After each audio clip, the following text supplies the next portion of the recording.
यदि हिटलर और जिंदा होता तो द्वितीय विश्व युद्ध का परिणाम ही कुछ और था। वो तो बात और है कि हिटलर ने अपने आप को खुद से मार लिया था, वो अलग कहानी थी, वो जो भी कारण पड़ा होगा उसका, लेकिन हिटलर से पूरा विश्व डरता था। उससे मिलने गया सुभाष चंद्र बोस। सुभाष चंद्र बोस जब हिटलर के पास गए तो हिटलर डायरेक्टली यूं ही सामने नहीं आया। सबसे पहले उसने अपनी हमशक्ल को पहुंचाया। अपने हमशक्ल को उसने हिटलर ने सुभाष चंद्र बोस के पास पहुंचाया। सुभाष चंद्र बोस को जैसे उन्होंने बोला कि कहां से आए हैं आप, अपना परिचय दीजिए, तो सुभाष चंद्र बोस ने कहा, तो उन्होंने कहा मैं हिटलर हूं भाई, इसलिए चलो साइड हो गए।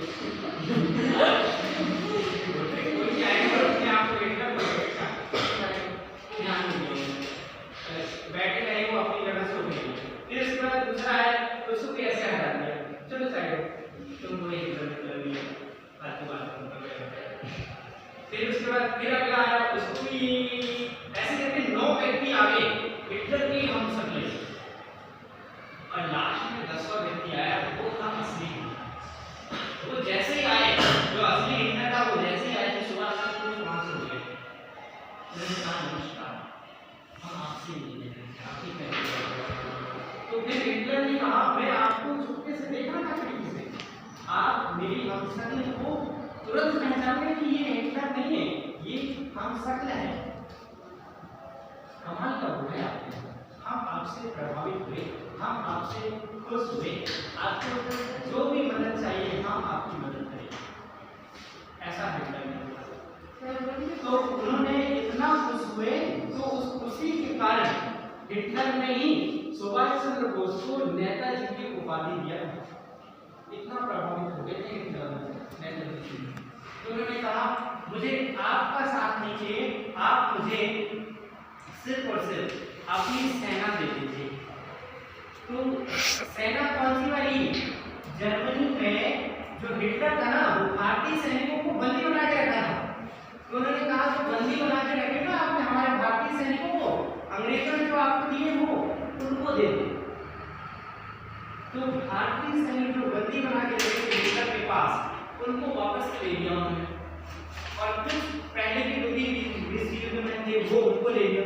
तो ऐसे करके उनके पास लगभग 20 लाख के आसपास सैनिक हो गए, 30 लाख सैनिक, और उनको उन्होंने मोटिवेट किया, तुम मुझे खून दो, मैं तुम्हें आजादी दूंगा, ये नारा दिया। और दिल्ली से लोग फिर उसके बाद क्या हुए, वहां से म्यांमार आ गए, उनको ज्यादा से ज्यादा मोटिवेट किया, भारत के प्रति उनको जागृत किया कि कैसे आप यदि भारत देश से अंग्रेजों को भगा दोगे तो आज जो चिंता हो रही है, अंग्रेज लोग किसी को भी काम नहीं है, किसी से भी काम करवा नहीं करते, तो उससे धन दौलत छीन लेते। आप रात में सोए हो, रात में आपके गले से चैन उतार के ले जा लेते हैं, जो इतनी ज्यादा होते थे अंग्रेज लोग, खतरनाक लोग। तो अब सुभाष चंद्र बोस जितना मोटिवेट करते थे सैनिकों को, मोटिवेट हो गए सारे सैनिक, 30 लाख सैनिक, 30 लाख सैनिक मोटिवेट हो गए। उन्होंने कहा अब चाहे कुछ हो जाए, अब हमें तो सिर्फ बंदूक दे दो आप और बता दो कि किसको मारना है, अब हम अंग्रेजों को नहीं छोड़ेंगे। तो उन्होंने फिर म्यांमार में आजाद हिंद फौज की स्थापना की। वहां म्यांमार में जर्मनी से सभी सैनिकों को मारने के आए वो म्यांमार इधर में, आपका म्यांमार कहाँ से आता है, इधर पे आता है, अभी हट गया है, इधर नहीं आता है म्यांमार, जर्मनी से लेके आ गए समुद्र के रास्ते, यहाँ से कहाँ है ना, अब वो म्यांमार आ गए। म्यांमार से उन्होंने घोषणा कर दी महात्मा गांधी को रेडियो के माध्यम से कि हम आजाद हिंद फौज को लेके आ रहे हैं। महात्मा गांधी उस टाइम पे जेल में थे। जेल में क्यों थे वो? जेल में इसलिए थे कि उन्हें करो या मरो पर वो आंदोलन चला था, उसमें उनको उस आंदोलन के कारण उनको जेल में रख दिया। ये 1945 की बात है, जेल में थे उस टाइम, और 1945 में आजाद हिंद फौज की स्थापना हुई, और वहां से म्यांमार से दिल्ली आ रहे थे। म्यांमार से कहाँ आ रहे थे वो? दिल्ली आ रहे थे सुभाष चंद्र बोस। तो हेलीकॉप्टर से उनकी विमान दुर्घटना हुई, उसका हेलीकॉप्टर जो चल गया।